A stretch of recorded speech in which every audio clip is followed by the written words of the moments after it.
우리 2020년 시작을 귀한 어떤 말씀으로 좀 함께 시작을 하면 좋을까 한 주 고민을 하다가 저희가 로마서 읽기를 좀 시작하면 좋겠다라는 생각을 해서 로마서에 대한 말씀을 좀 나누려고 합니다. 그리고 우리가 성경 시리즈를 쭉 그 사도행전까지 마쳤고요. 이제 딱 때가 돼서 이제 바울 서신이라고 하는 우리 성경들 그 중에서 로마서를 함께 나누려고 합니다.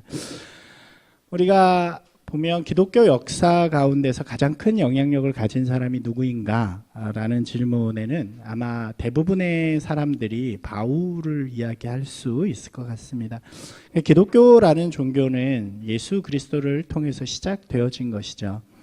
우리가 예수님께서 이 땅에 머무신 시간, 또 이 땅에서 하신 사역들, 그리고 공간들을 좀 생각해 보면 굉장히 짧고 제한적이었다라는 것을 발견하게 됩니다. 실제로 예수님께서 이 땅에서 공생애라고 부른 사역한 시간들이 정확한 기준은 없어요. 근데 성경을 우리가 보다 보면 6월절이 3번 정도 지난 것으로 보게 됩니다. 그래서 한 3년 정도의 시간이다라고 추정을 하게 되죠.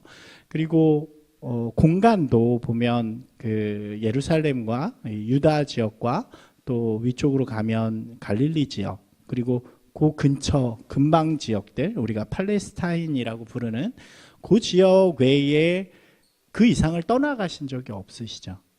이게 제한적인 공간 또 짧은 시간 안에 예수님께서는 사역을 감당하십니다. 이 땅에 하나님의 아들로 오셔서 많은 일들을 하시고 복음을 가르쳐 주시고, 그리고 십자가의 길을 통해서 죽음의 길을 가시죠. 그리고 죽음으로부터 부활하시고 그 후에 하늘로 돌아가시는 그 시간까지 매우 짧은 시간의 이야기입니다.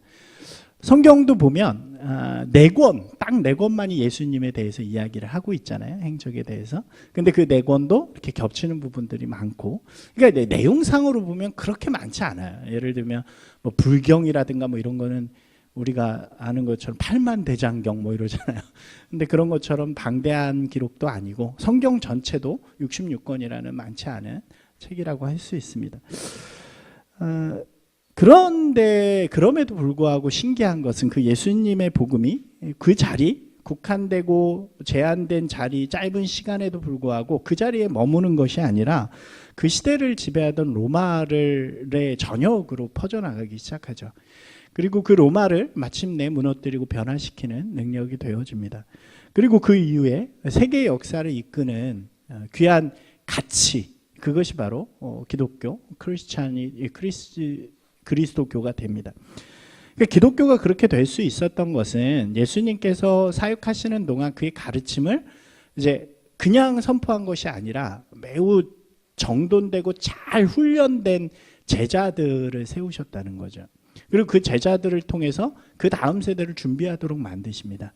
근데 이 제자들도 한계가 있었잖아요.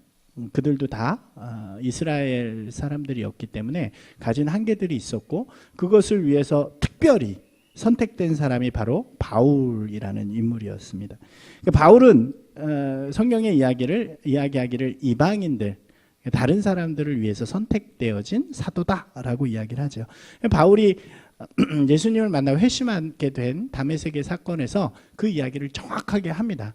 예수님께서 이 바울은 이방인을 위하여 내가 따로 세운 사도다라고 이야기를 하시는 거죠. 그리고 그때부터 바울은 이방인에게 자기가 깨닫고 알게 된 이 복음을 전하는데 평생을 헌신하는 삶을 살아가게 됩니다. 3번의 전도 여행, 사도행전에 나오는, 그리고 로마로 가서 또 이 기록에는 나오진 않지만 로마에서 2번 정도 투옥이 되었다 그래요. 60년대 초반에 한번 투옥이 되고, 그 다음에 풀려나서 한 7년 정도, 그 기간 동안 바울이 원했던 땅끝까지 가는 전도에 스페인도 다녀왔다 그러더라고요. 그래서 그런 전도, 그 다음에 다시 60년대 말에 투옥이 돼서 결국 네로에 의해서 순교하게 되어지는 그런 과정 속에서 바울의 이 복음 전도로 말미암아 이 로마 전 지역에 교회가 세워지게 되어지는 거죠. 우리가 아는 다양한 교회들이 바로 바울의 선교에 의해서 세워지게 됩니다. 이것이 굉장히 큰 영향력이라는 거죠. 이 예수님께서 갇혀 계셨던 그곳을 뛰어넘어서 예수님의 마지막 명령이 바로 그곳을 뛰어넘어 온 세상 가운데 복음을 전하라는 거잖아요. 그것을 이룬 사람이 바울이었기 때문에 교회들이 세워진 것이 굉장히 큰 영향력이었는데, 그것보다 그 당시의 영향력은 그것이 클지 모르지만 지금 우리에게까지 큰 영향력을 주는 것은 그 이후에 쓴 성경들 때문이라고 할 수 있겠죠. 바울은 자신이 개척한 그리고 또 다양한 교회들에게 편지, 또 사람들에게 편지를 쓰게 됩니다. 그것이 우리가 알기로 13권이라고 전해지죠. 이 13권의 편지들을 이렇게 잘 문서처럼 남겨두었다가 367년에 정교회에서 정경으로 발표하게 되어지고 그것이 우리에게까지 전해지게 되어지는 것입니다. 이 바울은 이것을 통해서 복음의 핵심들, 그리고 이 땅 가운데서 그리스도인이 살아가야 할 방법들에 대해서 잘 전해주게 되어지는 거죠.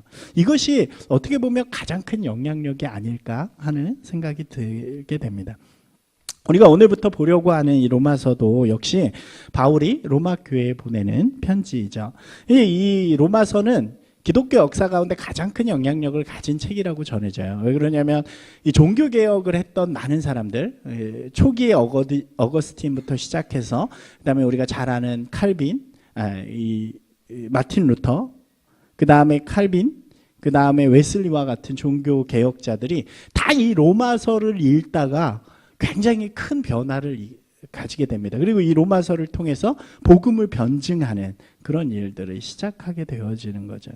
이 바울이라는 인물이 큰 영향력을 가졌고 또 이 로마서가 그만큼 큰 영향력이 있기 때문에 저희가 오늘부터 이 바울의 로마서를 함께 좀 나누면서 우리 삶에도 그러한 놀라운 영향력들이 이어지기를 소망합니다. 같이 바라시는 건가요? 예, 되게 중요한 좋은 말씀이 되기를 좀 기대하고 있어요.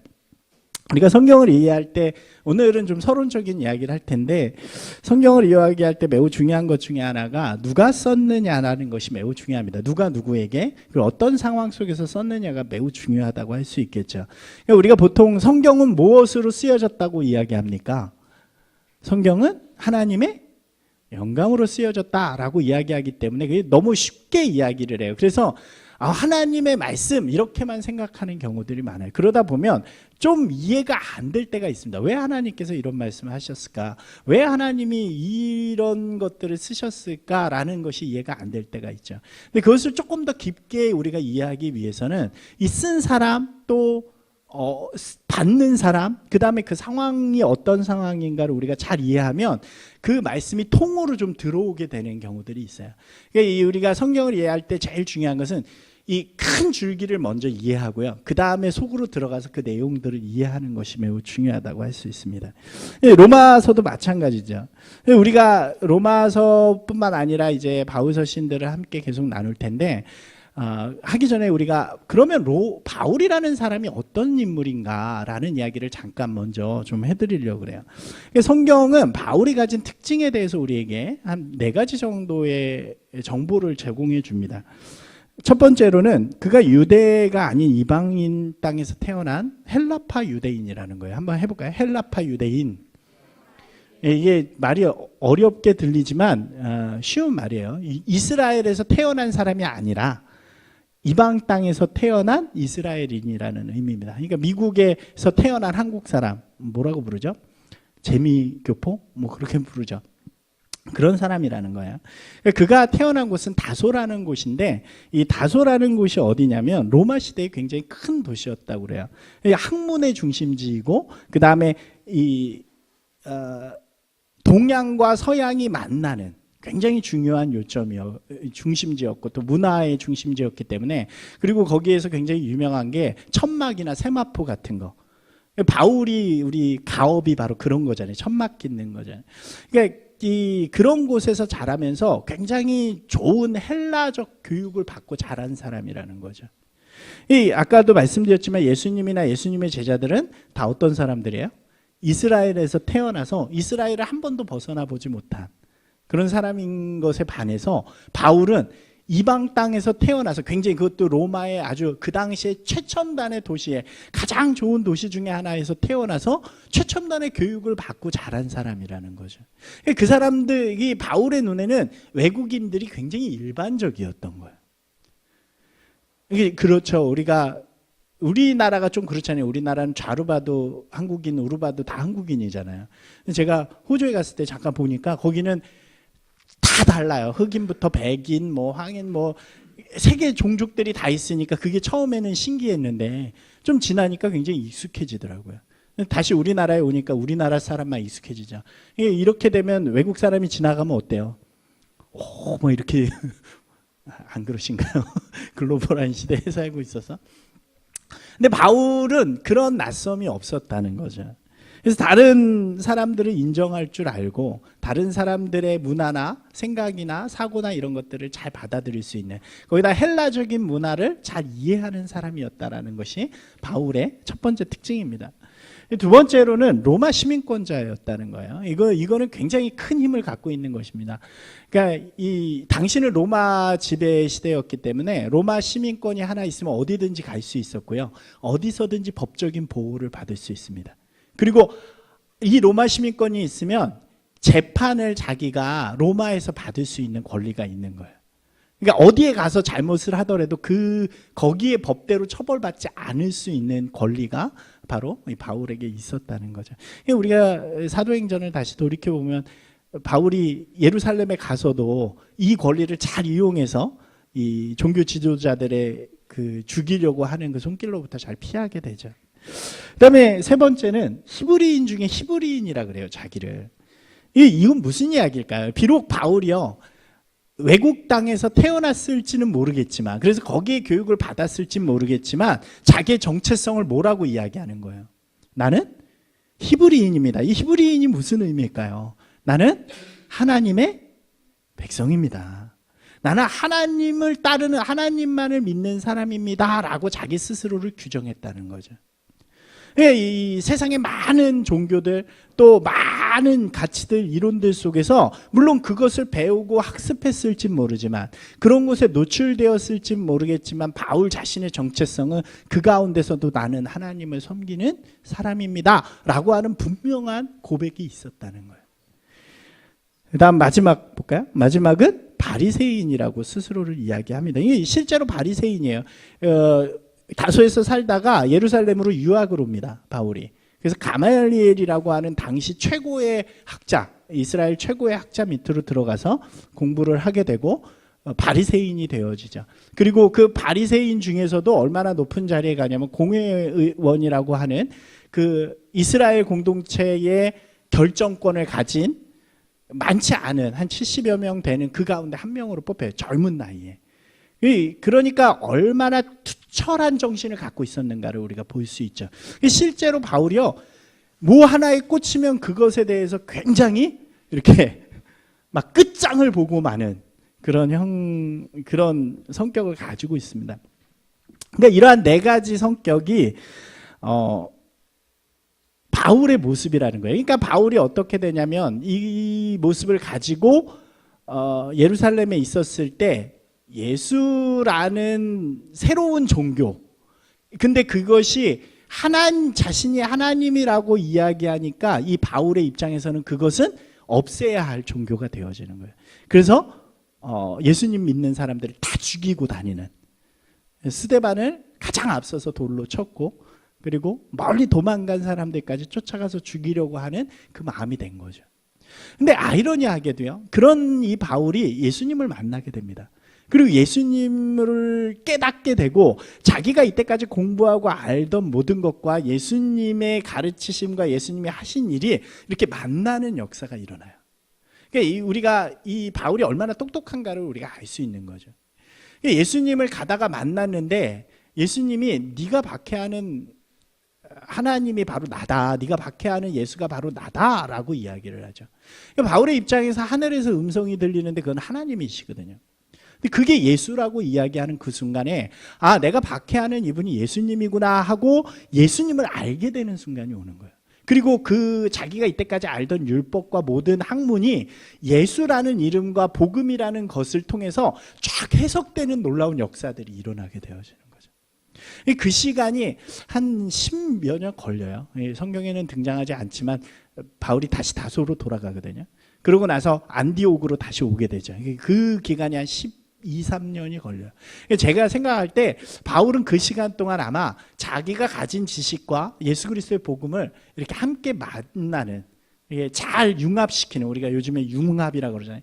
융합시키는 그런 시간이 되지 않았을까 하는 생각이 듭니다. 그러다 보니까 바울이 전한 서신서들은요, 매우 논리적이에요. 그죠? 그러니까 복음이 무엇인가를 잘 설명해줘요. 그러니까 이 사복음서에서는요, 복음이 뭔지는 설명하지 않습니다. 예수님이 어떤 일을 하셨는가를 설명하죠. 어떤 말씀을 하셨는가를 알려주죠. 근데 그 내용을 가지고 바울이 하는 일이 뭐냐면, 이 구약의 율법들, 구약의 역사들을 통해서 예수님을 증명해내는 일을 해요. 그리고 예수님을 통해서 구약의 말씀을 재해석해내는 일들을 합니다. 그러다 보니까 굉장히 논리적이에요. 복음이 무엇인지 알려면 복음서를 아무리 봐도 복음에 대해서 정확히 알기 어렵습니다. 하지만 이 로마서를 보면 복음이 무엇인지 정확하게 알게 되어지는 거죠. 아, 내가 믿는 복음이 무엇이구나, 내가 왜 복음을 믿어야 하는구나, 복음을 믿으면 어떻게 되는구나 라는 것을 분명히 알게 되죠. 근데 거기서만 끝났으면 아마 바울은 그냥 일개 학자에 불과했을 거예요. 그러나 바울은 그 복음을 가지고 세상 가운데 전하기 시작하죠. 그리고 놀라운 역사들이 일어나고 그곳에 역사가 일어난 그 뒤까지 봐주는 거예요. 뭐를 봐줘요? 복음을 받고 구원을 받은 사람은 어떻게 살아야 됩니다. 복음을 받은 사람들, 은혜를 받아서 하나님의 자녀가 된 사람들은 이제 어떤 삶을 살아야 합니다라고 하는 윤리적인 기준까지 제시해 주게 되는 거죠. 이 두 가지가 바울 서신 가운데 다 녹아져 있다는 거예요. 그러니까 바울 서신이 힘이 있는 그런 말씀이 되어지는 거죠. 오늘 우리가 보는 로마서도 마찬가지예요. 로마서 서론이라고 말씀드렸는데, 이러한 바울의 특징을 가장 잘 보여주는 서신서가 바로 이 로마서라고 할 수 있습니다. 바울이 로마서를 기록한 때는 아마도 제 3차 전도여행 때 고린도 교회에서 전해진 것이라고 생각을 합니다. 근데 그때 무슨 일이 있었냐면, 그 전에 2차 전도여행 때 브리스길라와 아굴라라는 사람을 고린도에서 만나게 돼요. 한번 우리 그냥 듣기 심심하니까 한번 해볼까요? 브리스길라와 아굴라. 이 인물들이 굉장히 중요한 인물 중에 한 명이에요. 동역자 중에. 근데 이 사람들이 어디서 오냐면 로마에서 건너온 사람들이었어요. 로마에서 왜 건너왔는가 봤더니 그 시대에 이 49년 요쯤이에요. 이때에 로마 안에서, 그러니까 전 지역 말고 로마라는 도시 있잖아요. 로마라는 도시 안에서 유대인을 추방하는 일이 일어납니다. 유대인은 다 나가라! 이 황제가 그렇게 이야기를 해요. 왜 그랬나 봤더니 이 지역에 이미 유대인들이 참 많이 살고 있었다 그래요. 그러니까 제가 여러 번 말씀드린 디아스포라라고, 이제 그 이스라엘을 떠난 유대인들이 외국에 가서 살아가는 공동체가 있잖아요. 근데 로마에도 굉장히 많은 한 몇만 명이 되는 유대인들이 살았다 그래요. 근데 어떤 일이 벌어지냐면, 오순절 예수님이 이제 올라가신 다음에 성령이 임하잖아요. 그때 이 이방인들이 예루살렘에 왔던 사람들이 있는 거예요. 이방인이 아니에요. 이 이방에 사는 이스라엘 사람들이. 그랬다 거기서 복음을 듣게 되고 회심을 한 사람들이 생겨나는 거죠.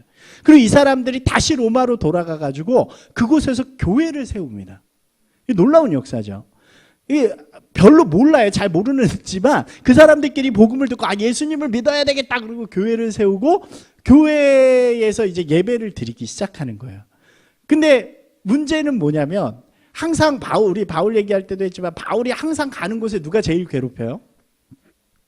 유대인들이 괴롭히잖아요. 믿지 않는, 회심하지 않은 유대인들이 이 회심한 교회를 세운 유대인들을 계속 괴롭히는 거예요. 그러다 보니까 막 폭동도 일어나고 막 싸움도 일어나고 이러니까 이 로마 입장에서는, 황제 입장에서는 그런 뭐 예수나 누구나 이런 거 상관없이 폭동이 일어난다는 것 자체가 싫은 거죠. 그래서 이렇게 이야기를 했다 그래요. 실제로 남은 것에 그들이 크레스토스의 선동에 의하여 계속 폭동을 일으켰기 때문이다 라는 이렇게 원문이 있어요. 그러니까 여기서 크레스토스가 그리스도를, 이 기독교인들을 의미하는데, 기독교인들이 선동을 해가지고 이게 그렇게 퍼졌다는 거죠. 기독교인들이 선동을 해가지고 로마에 자꾸 폭동이 일어난다. 그러니까 유대인들은 폭동 일으키지 말고 그리스도를 따르든 안 따르든 다 떠나라, 이렇게 되는 거죠.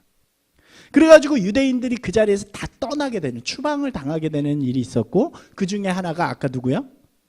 브리스길라와 아굴라라는 사람이었다는 거예요. 그 사람들에 의해서 바울이 소식을 듣게 되는 거예요. 어떤 소식이요? 로마에도 이미 교회가 있습니다.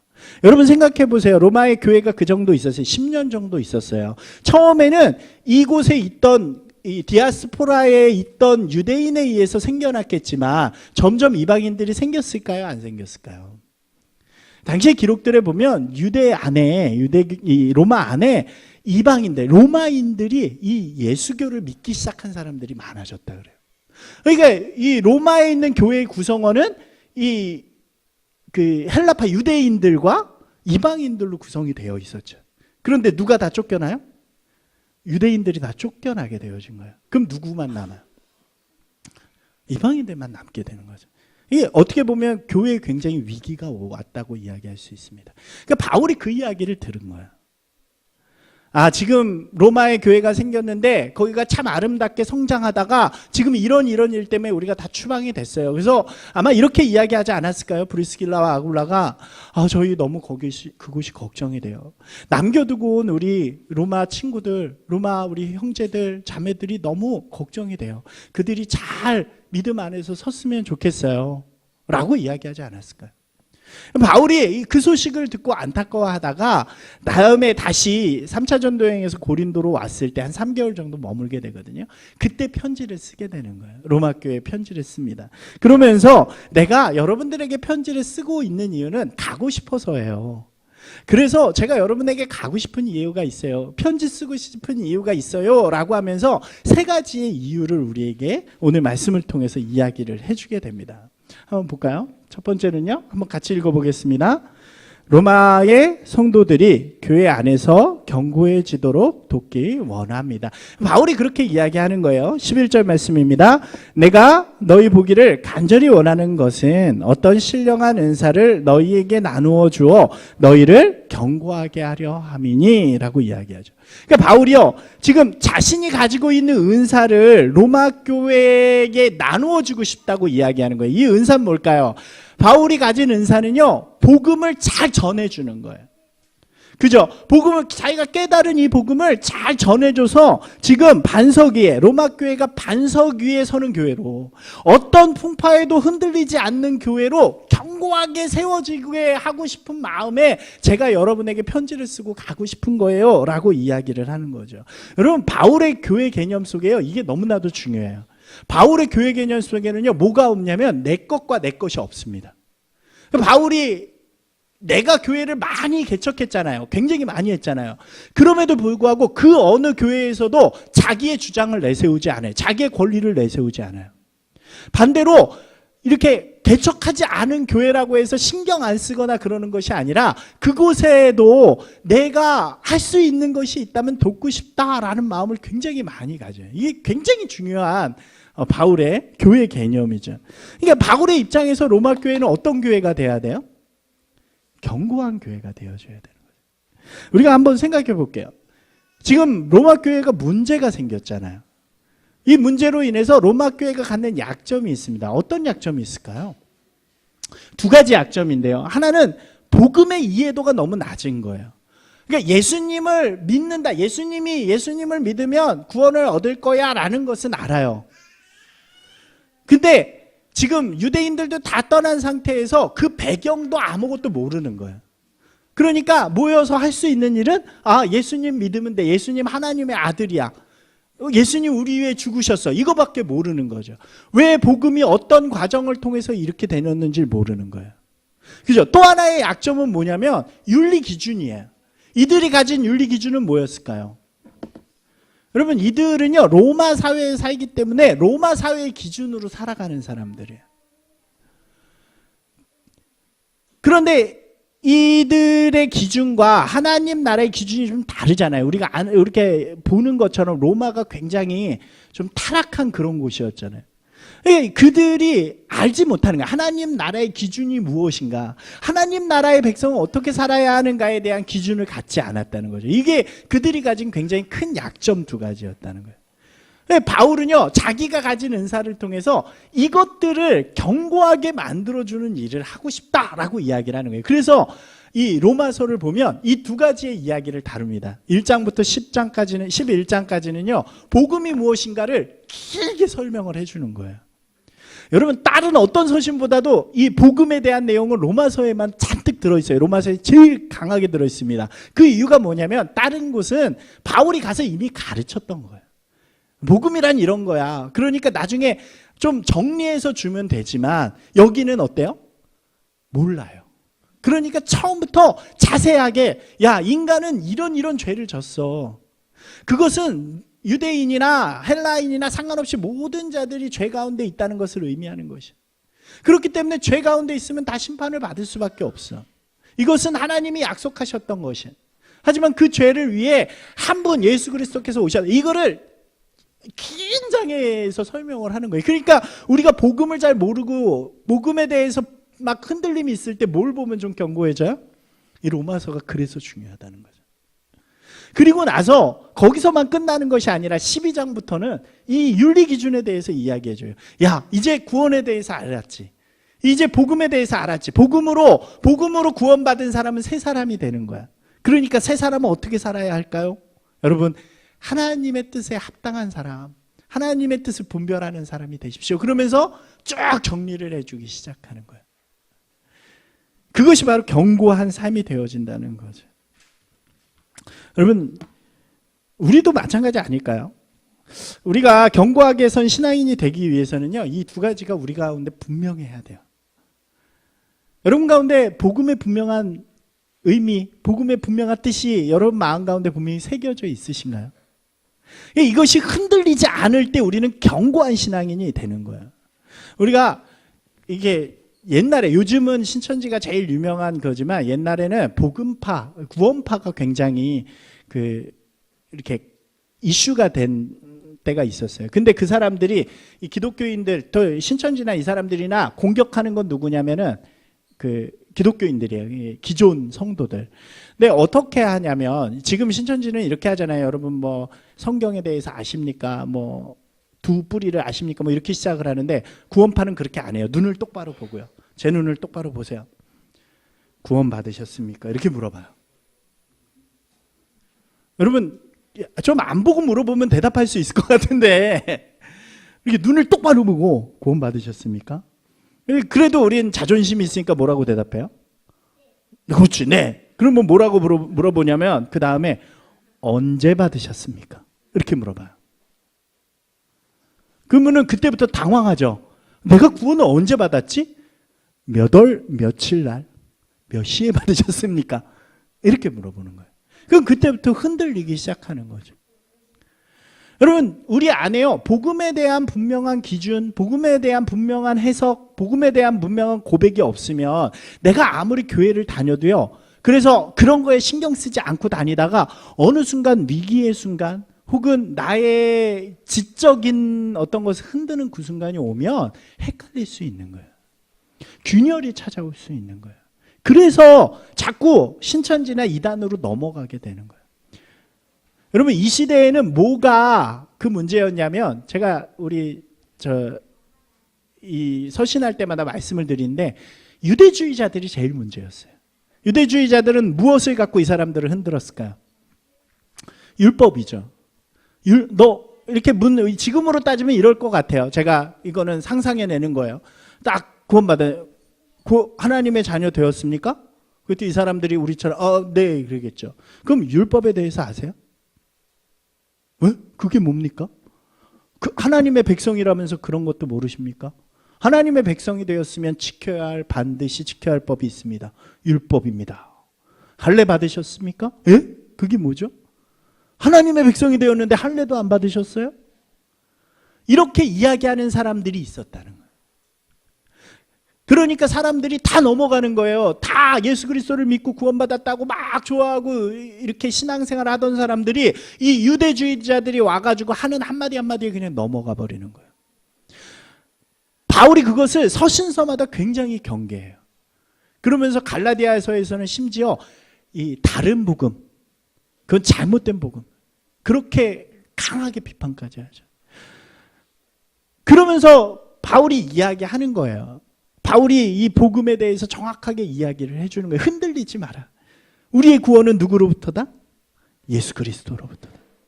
우리가 이제 그것에 대해서 다음부터 좀 하나하나씩 더 나아갈 텐데, 여러분 흔들리지 않는 분들이 되시기 바랍니다. 세상에 어떤 유혹이 있더라도, 공격이 있더라도요, 우리의 구원은 흔들지 못해요. 할렐루야. 우리 예수 그리스도를 분명히 믿음으로 고백한다면, 우리 어린 시절부터 그것을 분명히 고백하는 친구들 되길 소망합니다. 예. 또 하나가 이제 윤리 기준이잖아요. 우리 안에도 마찬가지예요. 기독교 윤리를 우리가 교회를 다닌다고 하면서도 우리가 세상의 윤리 가운데서만 살아가면, 그러면 잘못된다는 거죠. 우리의 윤리 기준은 물론 우리가 가지는 이 세상의 법을 반드시 지켜야 하죠. 근데 거기에 우리는 하나 더, 하나님 나라의 윤리 기준을 가진 사람이 되어야죠. 그래야 견고해진다는 거예요. 여러분, 제가 이 그리스도인인데 나는 세상에서 예배 드릴 때 말고요, 주일 말고 그냥 밖에서는 그리스도인 같은 모습이 하나도 없으면요, 우리 마음 가운데 자신감이 없는 거예요. 그렇지 않을까요? 세상처럼 다 욕심으로 살고 다 그냥 눈에는 눈, 이에는 이처럼 살고 막 그러면 우리의 모습이 하나님 앞에 자신 없고요, 세상 앞에서도 자신 없는 거예요. 너 그러면서도 무슨 그리스도인이냐? 라는 말에 흔들리고 넘어질 수밖에 없는 거죠. 여러분, 우리한테는요, 분명한 윤리기준, 그리스도의 윤리기준이 있어야 돼요. 그것을 우리 마음속에 분명히 붙잡는 사람들이 되어야죠. 바울은 그것을 전해주는 거예요. 지금보다 더 악하고 타락한 로마 시대에 사는 그 로마 교회 성도들에게 예수 그리스도의 기준은 이거야. 그러면서 제시하는 것들이 새로운 피조물이잖아요. 남녀관계, 부모와 자식과의 관계, 종과 주인과의 관계, 이런 관계들을 다 재해석해 주는 거예요. 어떻게 살아야 하는가. 그것들이 우리 가운데도 좀 확실히 있기를 소망합니다. 그래야 여러분 자신 있는 그리스도인이 될 줄로 믿어요. 두 번째요. 두 번째, 가고 싶다 편지를 보내는 이유예요. 같이 읽어볼까요? 서로 교제를 통해 위로하고 격려하기를 원합니다. 라고 이야기하죠. 같이 읽겠습니다. 이는 곧 내가 너희 가운데서 너희와 나의 믿음으로 말미암아 피차 안위함을 얻으려 함이라 라고 이야기합니다. 이것을 쉽게 표현하면요, 서로 동역자가 되자는 이야기예요. 함께 동역하는 사이가 되자. 제가 아까 이야기했지만 바울의 개념 속에서 교회와 교회, 성도와 성도는 경쟁하는 관계가 아닙니다. 철저해요. 교회와 교회가, 그리고 신앙과 신앙이 서로 경쟁하는 것만큼 어리석은 일이 없는 거예요. 교회는 어떻게 해야 돼요? 말씀대로 피차 안위하는 관계가 돼야 돼요. 격려하고 세워주고 도와주고 하나님의 일을 함께하는 공동체가 되어줘야 한다는 것입니다. 누가 더 복을 많이 받고 상급을 받았느냐가 중요하지 않아요. 천국도 경쟁하는 사람들이 있는 것 같아요. 되게 재밌는 게, 천국에 갔다 왔다는 분의 예전에 그런 이야기, 간증을 들은 적이 있는데, 이렇게 그런 말씀을 하시는 거예요. 천국에 갔더니 어떤 사람은 고급 빌라에 살고, 어떤 사람은 아파트에 살고, 어떤 사람은 허름한 그런 데 살더라. 그러면서 이 땅에서 어떻게 살았느냐에 따라 하늘나라에서 상급이 달라진다, 이렇게 이야기를 하는 거예요. 여러분, 이런 이야기를 들으면 도전이 되시나요? 난 천국에 가서 빌라에 살 거야, 되나요? 제가 가장 먼저 든 생각은 뭐였냐면, 만약 천국이 그런 곳이면 나는 싫다였어요. 왜냐면 이 땅에서도 그렇게 비교하고 경쟁하고 그렇게 살아가는데, 천국 가서도 간신히 천국 가서 꼴찌 인생으로 살아? 천국 가서 고급 빌라 살면서 조그만 데 사는 사람 비웃으면서 살아? 그럼 이 세상과 천국이 다를 게 뭐가 있냐는 거죠. 여러분, 천국은 그런 곳이 아니죠. 여러분, 하나님의 나라는 우리가 생각하는 우리의 기준으로 만들어가는 나라가 아닙니다. 하나님의 나라는 우리가 성도와 성도가 하나 되어서 또 교회가 서로 이어져서 이 땅 가운데 하나님의 영광을 들리는 공동체가 만들어가는 나라가 되는 거죠. 우리는 격려하는 사람들이 아니라요, 경쟁하는 사람들이 아니라요, 서로 격려하고 세워줌을 통해서 하나님의 나라를 이루어가는 동역자가 되어지는 것입니다. 성도와 성도가 하나 되고 교회가 이어지는 것, 그것이 주님이 진정으로 바라시는 이 땅에서의 모습이라는 거죠. 바울이 이것에 대해서 너무나도 분명한 생각을 가지고 있었어요. 그래서 자기가 정말 로마 교회에 가서 여러분과 동역하기를 원해요. 여러분과 함께 여러분을 도와서 세워주고 여러분도 저를 세워주는 그런 관계가 되길 원한다고 이야기하는 것입니다. 그리고 그 최종 목적은 마지막 세 번째 목표에 있어요. 같이 한번 읽어볼까요?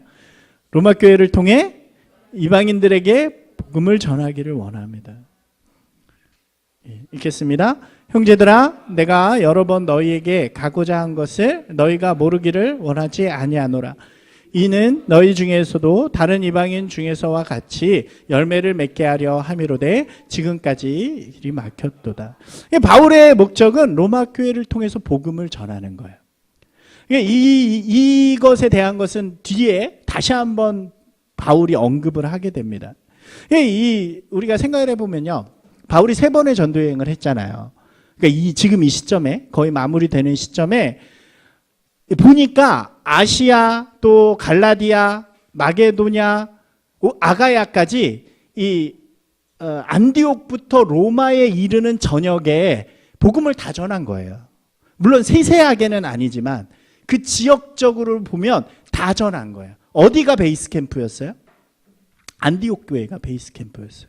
근데 이제 여기를 떠나서 새로운 곳이면 어디냐면 로마를 중심으로 이 서쪽, 위쪽, 이쪽에 복음을 전하고 싶은 거예요. 여기를 뭐라고 부르냐면 당시에 땅끝이라고 불렀거든요. 스페인 서버나. 그러니까 이 예수님이 하신 마지막 명령, 땅끝까지 이르러 내 복음을 전하라는 그 말씀에 끝까지 순종하고 싶은 마음이 바울에게 있는 거예요. 그래서 제가 거기에 정말 가고 싶은데 여러분과 동역이 되어서 여러분이 저를 좀 도와주셨으면 좋겠어요. 그 얘기는 그곳이 새로운 베이스 캠프가 되길 원한다는 거죠. 그곳을 베이스 캠프로 삼아서 위쪽 유럽 전 지역과 그 다음에 서버나까지 복음을 전하는 것에 내 사명의 끝을 가고 싶습니다 라고 이야기를 하는 거예요. 그리고 그 길에 누가 동참해요? 로마 교회가 동참하기를 원합니다 라고 이야기하는 거죠. 여러분, 교회가 무엇을 하는 공동체인가가 너무나도 중요하죠. 여러분, 우리가요, 저는 그렇게 생각해요. 교회의 목적을 상실하면요, 그때부터 교회는 교회가 아니라 커뮤니티가 된다고 생각을 해요. 커뮤니티가 되면 무엇에 집중해야 되냐면 많이 모이고 그 사람들을 편하게 즐겁게 해주는 게 목적이 돼요. 그리고 더 풍성해지고 더 많아지는 게 목적이 돼요. 그러나 목표가 분명하면요, 그 방향을 향해서 더 많은 그 사명을 감당하는 게 목표가 되어지는 거예요. 여러분, 바울은요 분명하게 이야기해요. 내가 안주하고자 하는 것이 아니야. 나는 주님께서 맡겨주신 그 사명을 끝까지 감당하기 위해서 로마 교회도 그 사명 가운데 함께하는 그 모습을 갖게 하기 위해서 여러분에게 가길 원합니다 라고 이야기하는 거죠. 사랑하는 여러분, 우리가 이 말씀이 좀 도전이 되길 원합니다. 우리에게도 주님이 주신 목표가 있잖아요. 목적이 있잖아요. 여러분, 우리가 그저 커뮤니티로 즐겁기 위해서 모인 게 아니죠. 우리가 하나님의 나라를 이루며 우리의 삶의 자리에서 이 복음을 전할 때 교회는 진정한 교회로서의 역할을 감당하게 되어지는 것입니다. 여러분, 말씀을 좀 정리해 볼게요. 이 말씀이 우리에게 동일하게 도전하는 것들이 있죠. 가장 먼저 우리 교회는 어떤 교회가 되어야 할까요? 신앙 위에 견고하게 서는 교회. 성도님들이 견고하게 서고 교회가 견고하게 서야 되는 거죠. 여러분들 마음 가운데 아직 견고하지 못한 부분들이 있다면 그 부분들을 견고하게 세워가는 2020년이 되기를 소망합니다. 또 하나, 두 번째로는 서로 돕는 동역자가 되기를 소망합니다. 우리 한 사람 한 사람이 다 교회 동역자인 줄로 믿습니다. 이게 나그네는 안 계시죠? 나그네나 이렇게 그냥 헤쳐가는 분들이 아니라 서로를 세우고 서로 함께 하나님의 나라를 이어가는 동역자가 되어지는 것이죠. 마지막 세 번째로는 사명을 이루는 교회 성도가 되어지기를 원합니다. 주님께서 우리에게 주신 사명은 뭐 어렵지 않아요. 우리 삶의 자리에서 우리가 그리스도인으로 살아서 하나님의 이 아름다운 나라를 전하는 거예요. 복음을 전하는 사명이죠. 사랑하는 여러분, 이 세 가지 바울이 로마 교회에 보낸 편지의 목적처럼 오늘 이 말씀을 통해서 2020년에 우리들의 목표, 우리들의 바람, 또 우리가 추구하는 것도 마찬가지로 이렇게 아름다운 교회를 세워가는, 또 아름다운 일들을 감당하는 저와 여러분이 되기를 주님의 이름으로 축원합니다.